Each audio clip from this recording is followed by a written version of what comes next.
Capítulo 6. Reajustar el reloj.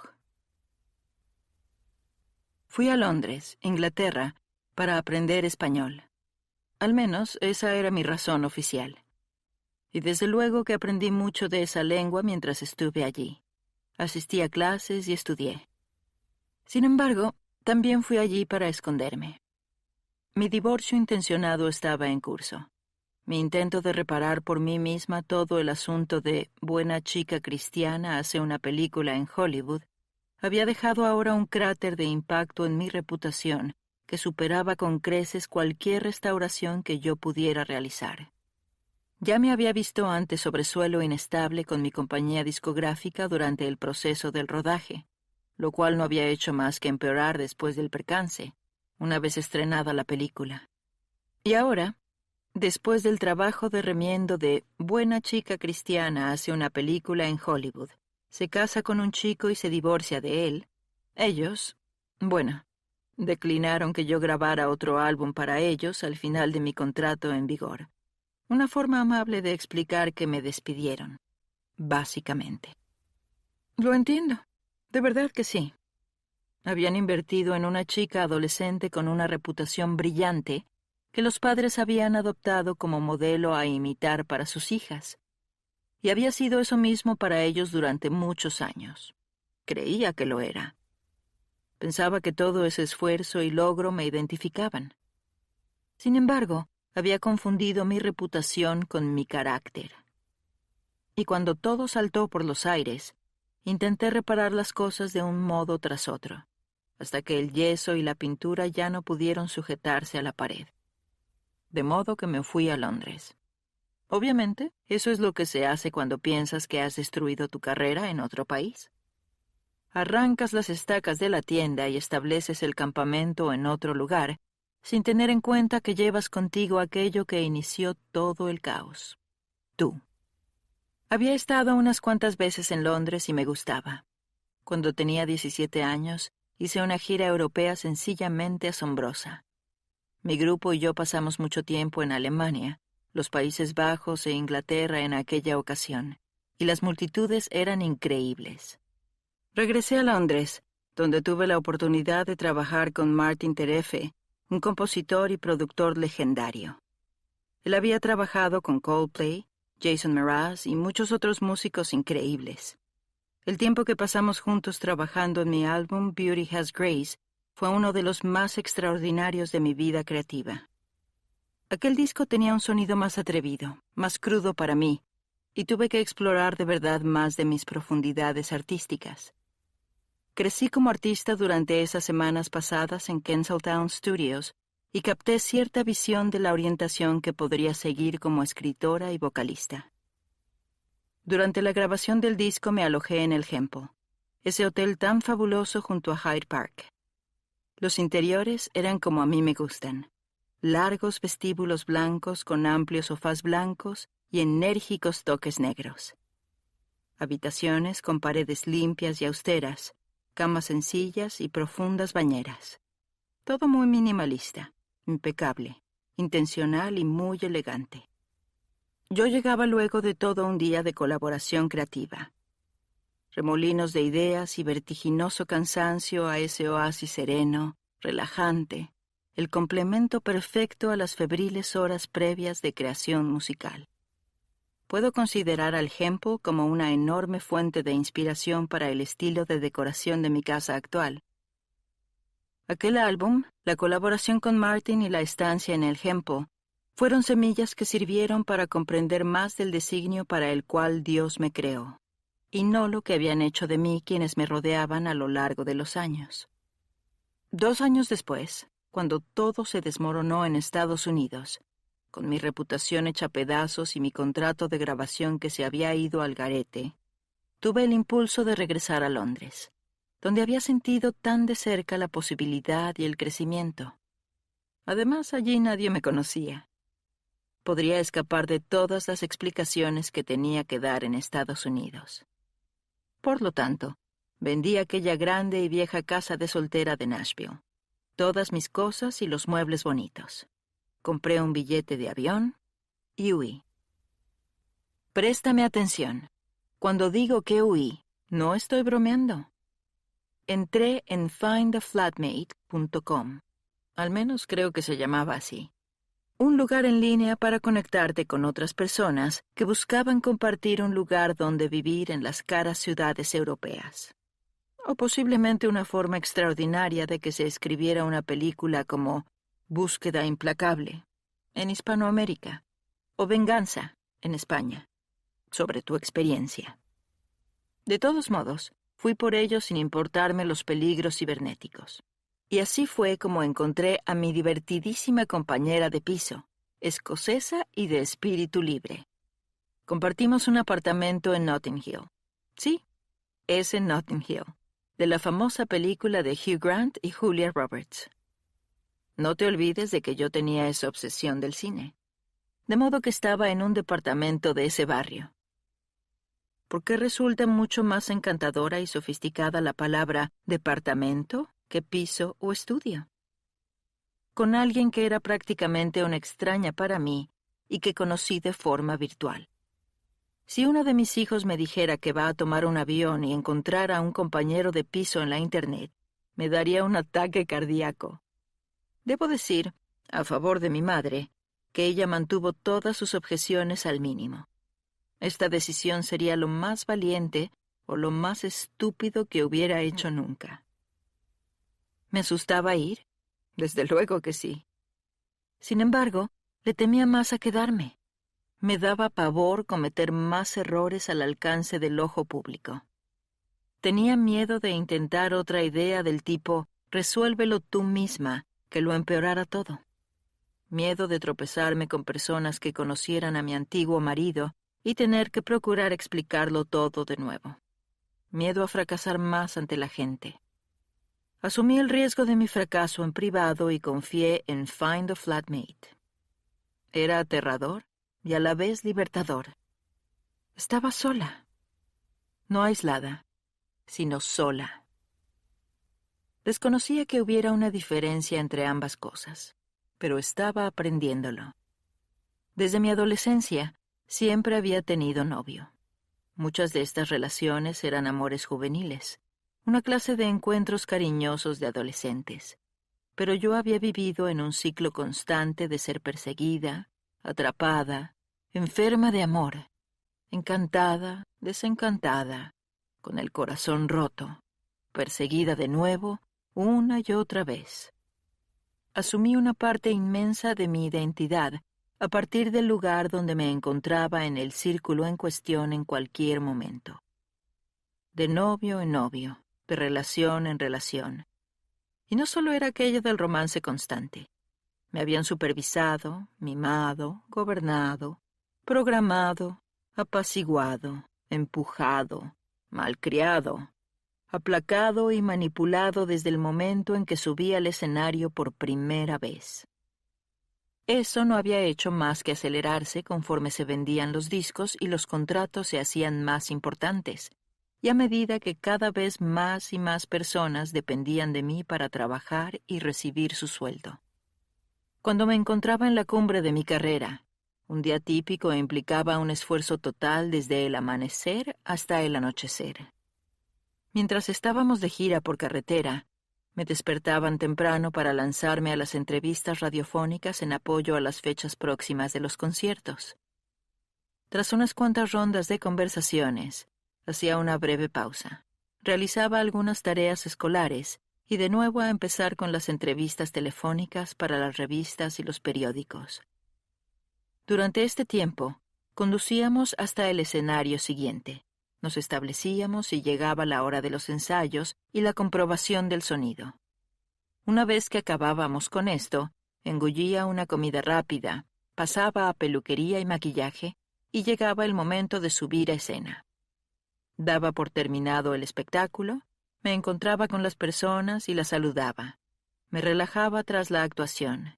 Caía en la cama del hotel o en la litera del autobús de gira y todo volvía a empezar a la mañana siguiente. No sabía lo que era tener tiempo privado ni ser yo misma. Todo mi mundo se desarrollaba en presencia de los demás, de afuera con los más allegados o con quienes recorrían kilómetros y compraban entradas para estar cerca de mí. No fue lo mismo en Londres, donde curé mis heridas.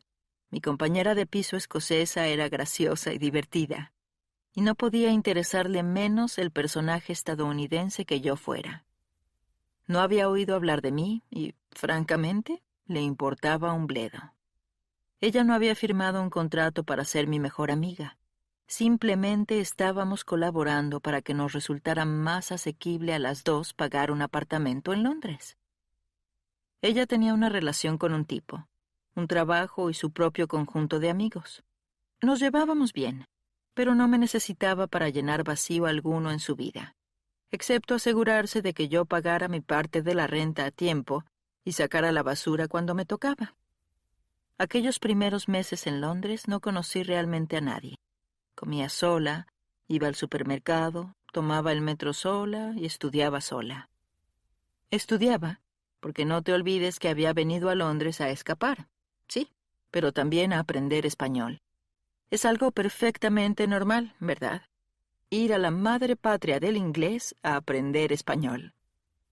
Sin embargo, allí hay una gran escuela de español, y yo quería ganar fluidez en dicho idioma. No me crié en un hogar donde se hablara español, aunque mi familia tuviera un apellido hispano. Cuando me propusieron por primera vez que grabara un álbum de fusión de idiomas, tenía 18 años, y me lancé a pies juntillas a aprender rápidamente el español coloquial. Para mi sorpresa, era capaz de captar elementos del lenguaje con relativa facilidad. Cuando los reporteros y personalidades de los medios españoles me entrevistaban, eran muy amables conmigo mientras reflexionaba y titubeaba para elegir las palabras correctas. Todos habían sido muy benévolos. No obstante, en este punto de mi hundida carrera, parecía que el pop latino podría ser el único camino abierto para mí. La audiencia que no había juzgado que yo apareciera en el filme y a quien no le importaba demasiado mi primer matrimonio fallido. De modo que quería asegurarme de aprovechar la mejor oportunidad para poder comunicarme, leer, bromear y escribir con mayor habilidad en español. Y por ese motivo acudí a las clases. Estudié. Aprendí. Y no solo aprendí a hablar un mejor español, sino que también aprendí a estar sola. Sobre todo, a estar sola con Dios. Mi relación con Él había sido tan pública. La adoración que las personas percibían en mi voz cuando cantaba, la expresividad que usaba en el escenario para transmitir las letras, las entrevistas que había dado con respecto a mi elección de permanecer virgen hasta el matrimonio para honrar a Dios, todas esas cosas eran sinceras, pero también las vieron, las escucharon y las leyeron muchas otras personas. Ahora, en Londres, lejos de aquellas experiencias más públicas, tenía tiempo de estar con Dios de un modo totalmente nuevo. Sí, yo era un desastre, y buscaba, fallaba, luchaba y me revolvía, pero ahora solo era un asunto entre Dios y yo, sin comentarios en las redes, sin emisoras de radio que hicieran sonar mis canciones o las quitaran de sus listas de reproducción. Me apoyaba en Él de una forma nueva, que no dependía de la actuación ni de la reputación. Durante mucho tiempo, el tiempo había sido aquello contra lo que me había peleado, lo que había perseguido, intentando abarcar más cosas en un mismo día, más grabaciones, más fechas de giras, más trabajo en el mundillo del modelaje y la publicidad, más. El tiempo volaba y se arremolinaba bajo las ruedas del autobús de gira y a través de los motores de los aviones en los que parecía encontrarme constantemente. Apresurada y agobiada, lidiaba contra las manecillas del reloj. Ahora, el tiempo transcurría lento, sin prisas. Yo seguía haciendo intentos, viajes a Singapur o Argentina para actuar. Sin embargo, no estaba continuamente en la carretera. Tenía tiempo para leer, tiempo para pasear, tiempo para deambular, tiempo para hacerme preguntas, tiempo para darme una vuelta por los museos, tiempo para sentarme y observar cómo se deslizaba el Támesis siguiendo sus antiguas orillas, tiempo para contemplar las encinas inglesas que empezaban a cambiar de color poco a poco en septiembre y en octubre entraban en lo que los británicos denominan el teñido completo, esa llamarada de rojos y dorados. Dios le estaba dando un nuevo propósito al tiempo para mí, mostrándome sombras del sabbat al ralentizar mis estaciones. Así que aprendí español en Londres, y a cocinar, y a ser de nuevo una hija, tanto para mi madre como para el rey. Londres se encuentra a 6 horas de Nashville, y en este nuevo período mío a solas, necesité aprender a cuidarme. De modo que un poco antes de la hora londinense de la cena llamaba por Skype a mi madre, un poco antes de la hora de comer el almuerzo en Nashville. A través de esa señal de audio y vídeo poco nítida, mi madre me guiaba y me mostraba cómo preparar varias recetas. Dios le estaba dando un nuevo propósito al tiempo que compartía con mi madre y nos permitía disfrutar de un momento entre madre e hija, mientras una mamá le enseñaba a cocinar a su hija, a manejarse en la cocina. Era el tiempo del que no habíamos dispuesto cuando yo crecía, porque íbamos viajando de ciudad en ciudad y comiendo los guisados bien intencionados de las señoras de cualquier iglesia en la que estuviéramos cantando. A continuación, a medida que llegaban los contratos de grabación y mi horario y mi carrera se convertían en el centro de la vida familiar, ya no había quedado tiempo para interactuar como madre e hija. En esos momentos éramos representante y talento. No había quedado tiempo para aprender y recibir de mi madre las destrezas y la especie de herencia llena de sabiduría de conformar un hogar. Luego mis padres se divorciaron. En los meses que condujeron a este acontecimiento y en medio de las secuelas de lo que significaba en nuestra vida familiar, había tenido que crecer rápido. Me convertí en la pacificadora de la familia, además de ser la que traía el pan a casa. Aquel periodo había desplazado lo que para la mayoría es el momento de independizarse del hogar paterno a fin de vivir las primeras etapas de su vida adulta. El divorcio de mis padres catapultó mis relaciones con ellos a un territorio extraño, mientras ambos pasaban por el proceso e intentaban sanar. Sin embargo, ahora, desde el otro lado del océano y con 6 horas de luz de diferencia entre nosotras, Dios estaba dándole un nuevo propósito al tiempo y reajustando el reloj. Dios nos estaba devolviendo ese tiempo a mí y a mi madre para que nos conectáramos, para que ella me pasara recetas. Un tiempo para conversar sobre algo totalmente ajeno a mi música, mis elecciones y mi carrera. Él me estaba mostrando cómo reiniciar el tiempo de forma literal, ya que la diferencia horaria entre Londres y Nashville creaba momentos poderosos para la relación entre nosotras. Nos separaba un océano, pero los usos horarios nos estaban reuniendo en nuestra relación. Dios estaba usando esta diferencia literal de tiempo entre ambos continentes para permitirnos tener una nueva época. Nos conectábamos a diario en línea. Ella me daba algunas ideas para las comidas siguientes. Me sugería artículos para incluir en mi lista de la compra. Me guiaba paso a paso en la elaboración de los platos, me mostraba las técnicas que usaba para cortar, saltear, sazonar y hornear. Me contaba historias ocultas tras algunas de las recetas, las cuales le habían transmitido su madre o su abuela. Me explicaba cómo encontrar los mejores ingredientes, con qué debía tener cuidado en un plato.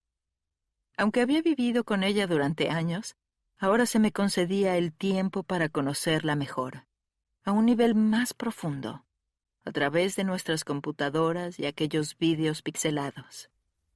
Hay un pasaje en las Escrituras que se suele citar en conjunto, pero creo que es por la profundidad con la que resuena en nosotros debido al vislumbre que tenemos de Dios, al que le pertenece el tiempo y quien lo usa para nuestro bien.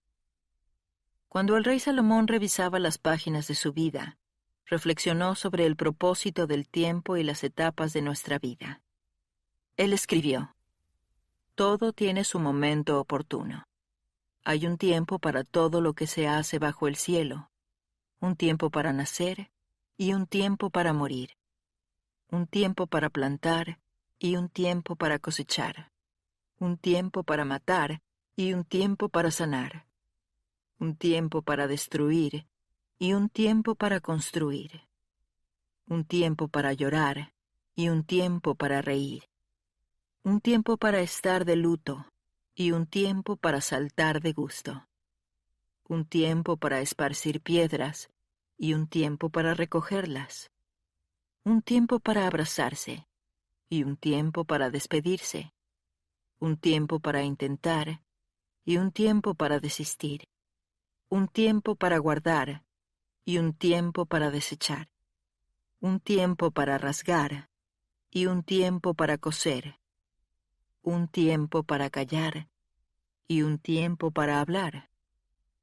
un tiempo para amar y un tiempo para odiar, un tiempo para la guerra y un tiempo para la paz.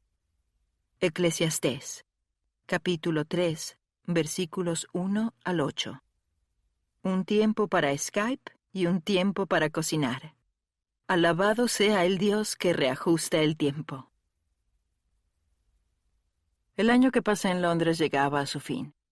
Había algo en el horizonte de lo que me tenía que ocupar. Cuando mi primer matrimonio iba directo al precipicio, cuando las fechas de las giras fueron disminuyendo tras el estreno de Un amante para tres, los doctores habían descubierto que tenía pólipos en mis cuerdas vocales. Estos son algo bastante corriente entre los cantantes y aparecen cuando has abusado de tu voz o has estado cantando demasiado de un modo que estresa las cuerdas vocales. Es como cuando te haces un callo en el pie por el roce de esos zapatos de tacón que te encanta ponerte una y otra vez, pero ellos no te devuelven el cariño. En las cuerdas vocales, esos callos pueden hacer que la voz suene más ronca y empezar a limitarte el registro, o hacer que tu voz se quiebre en el momento más inoportuno en medio de una canción. Mi doctor me había recomendado una operación quirúrgica para eliminar los pólipos incluso antes de salir para Londres, pero yo lo pospuse, sintiendo que había demasiadas cosas más urgentes y en modo crisis. No obstante, ahora había llegado la hora de volver a casa. Era el momento de enfrentarme a aquello de lo que había huido. Tocaba determinar los pasos siguientes y quién quería ser. Regresé a Estados Unidos a finales del otoño y concerté una cita para la operación. Parecía que todo alrededor de mi carrera de cantante estaba en peligro, desde mi reputación deteriorada hasta la verdadera salud de mi garganta. Todo estaba en la cuerda floja. Sabía que la operación conllevaba riesgos, y el mayor de ellos era que acabara con un daño permanente en mis cuerdas vocales, que nunca sonaran igual o no volviera a cantar del mismo modo. Sin embargo, el peligro de no pasar por el quirófano era más relevante, de modo que me preparé para someterme al procedimiento. Aquellos meses en Londres, conversando con mi madre en línea, volvieron a tener relevancia cuando me operaron. Quería estar con mi mamá. Quería que ella cuidara de mí. Quería estar en su casa, que me preparara los batidos de frutas y los alimentos blandos y ser sencillamente su niñita. Y ella me dio todo eso. Tras la operación, me encerré en casa de mi madre y me agazapé allí durante las 8 semanas de un voto obligatorio de silencio.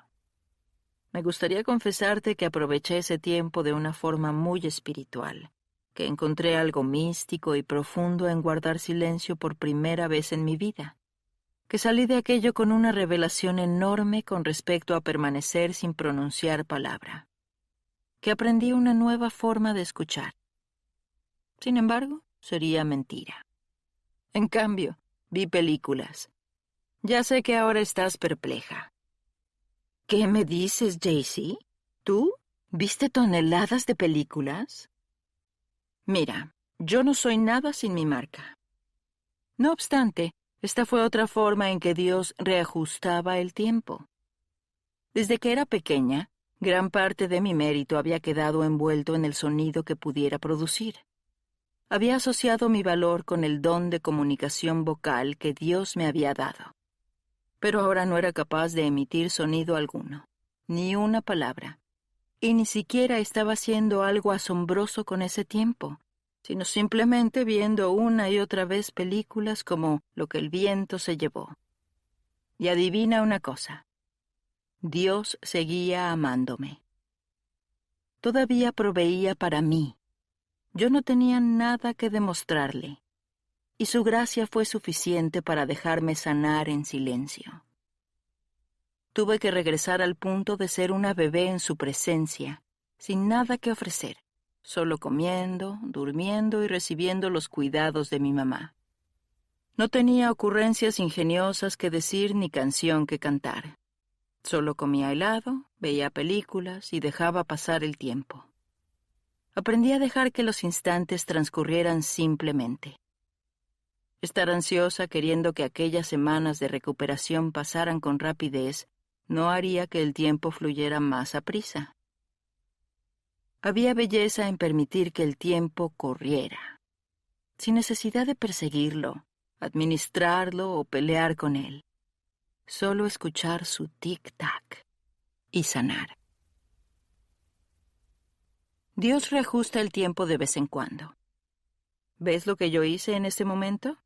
Pero Él actúa así, para su propósito. Josué era un guerrero. Él y Caleb fueron los 2 espías que inspeccionaron la tierra prometida y decidieron que con una fe de machos podrían vencer a los gigantes que vivían allí. Los otros 10 que los acompañaron no tenían esto tan claro, tanto que afirmaron que resultaba imposible.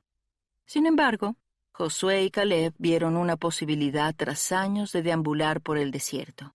Y Josué no se iba a echar atrás. Él había estado derrotando a muchos enemigos y labrándose una reputación luego de entrar en la tierra prometida de Canaán, y había puesto nerviosos a muchos reyes de la zona. Cuando un grupo en particular de monarcas escuchó que podría ir en su dirección, ellos decidieron hacer una alianza y crear un superejército para intentar armarse de valor contra Josué. Todo alcanzó su apogeo cuando los ejércitos empezaron a luchar. Pelearon durante todo el día y después ocurrió algo asombroso.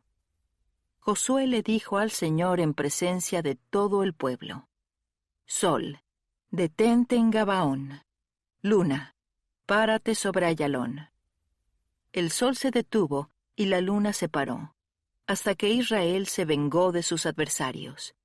Esto está escrito en el libro de Jacer. Y, en efecto, el sol se detuvo en el cenit y no se movió de allí por casi un día entero.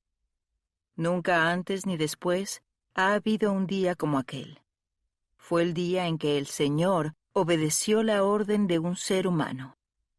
No cabe duda de que el Señor estaba peleando por Israel. Josué, capítulo 10, versículos 12 al 14. Algunas personas afirman que fue un eclipse. Otras tienen distintas explicaciones.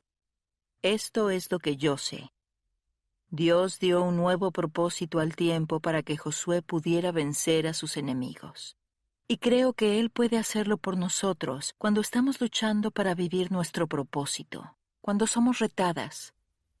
Es probable que no se trate de alguna cosa cósmica extraordinaria en la galaxia como el caso de Josué, pero puede moldearlo todo y mezclarlo de maneras que no podemos entender. Salmos 90, versículo 4, provee algunas pistas sobre Dios y el tiempo. Este declara: 1000 años para ti son como el día de ayer, que ya pasó. Son como unas cuantas horas de la noche. A lo largo de toda la Biblia puedo encontrar lugares donde las personas pensaron que Dios estaba tardando demasiado. Y hay otros donde aparece de repente. Y esto no siempre encaja con mi idea del tiempo que las cosas deberían tomar o con cuánta celeridad quiero las respuestas. No obstante, al fin y al cabo, Él gobierna el reloj, y su tiempo es perfecto. ¿De qué se trata en tu caso? ¿Sientes que Dios tarda en contestar tus oraciones? ¿Te parece que se está tomando su tiempo y eso te hace dudar de que acabe apareciendo? ¿O acaso estás intentando apresurarte durante un periodo de pruebas y procuras ponerle fin y hacerlo a un lado? Lo entiendo. De verdad que sí. Sin embargo, puede ocurrir algo hermoso si solo nos sometemos al ritmo que Dios está marcando. Esto pone el reloj de nuevo en su lugar correcto, no como amo nuestro. Y tienes que comprender algo. No nos compete a nosotros dominar el tiempo. Dios trasciende el tiempo. Él es el dueño de todo lo que hace tic-tac. Y cuando podamos llegar a ese lugar, donde no persigamos las horas ni ellas a nosotras, podremos aceptar y disfrutar en el sitio que Dios tiene para nosotras lo que nos esté enseñando en este momento, en este día. En ocasiones, como para Josué, la luz del día se extenderá sobre una batalla. He formulado la pregunta, y es muy probable que tú también.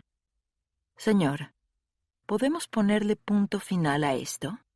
Es decir, esta cosa de una superluz del día que nos da tiempo es genial y todo eso, pero en serio, ¿no podemos acabar con ello?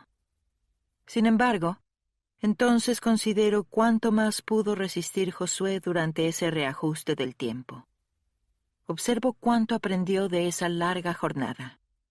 Me siento alentada por el hecho de que permaneciera en la batalla todo lo que ésta duró, y Dios proveyó la luz para que lo hiciera. Josué le pidió al dueño del reloj que alterara el tiempo para un propósito mayor, y Dios lo hizo. Fui a Londres para aprender español. Regresé a casa para aprender a guardar silencio. Y en todo el proceso aprendí lo siguiente: mi vida entera está en tus manos. Salmos 31, versículo 15. ¿Y tú, amiga mía, puedes aprender esto también? Deja de mirar el reloj y observa lo que Dios hará. Tienes que comprender algo. No nos compete a nosotros dominar el tiempo. Dios trasciende el tiempo. Él es el dueño de todo lo que hace tic-tac. Dale la vuelta al guión. ¿Sientes que siempre estás luchando contra el reloj? ¿Qué subyace a esto? ¿A qué le tienes miedo? Vivimos en una cultura que nos hace pensar que tenemos que lograr ciertas cosas en ciertos momentos o habremos errado el tiro. Sin embargo, ¿es esto verdad? ¿Qué tesoros has ganado en un tiempo de espera? ¿Cuáles fueron tus emociones durante ese periodo? Yo solía odiar tener que esperar en la consulta del dentista o en el aeropuerto. No obstante, estoy intentando aguantarme. Estoy procurando ver esto como un tiempo encontrado. La oportunidad de leer ese libro que hasta ahora no he podido.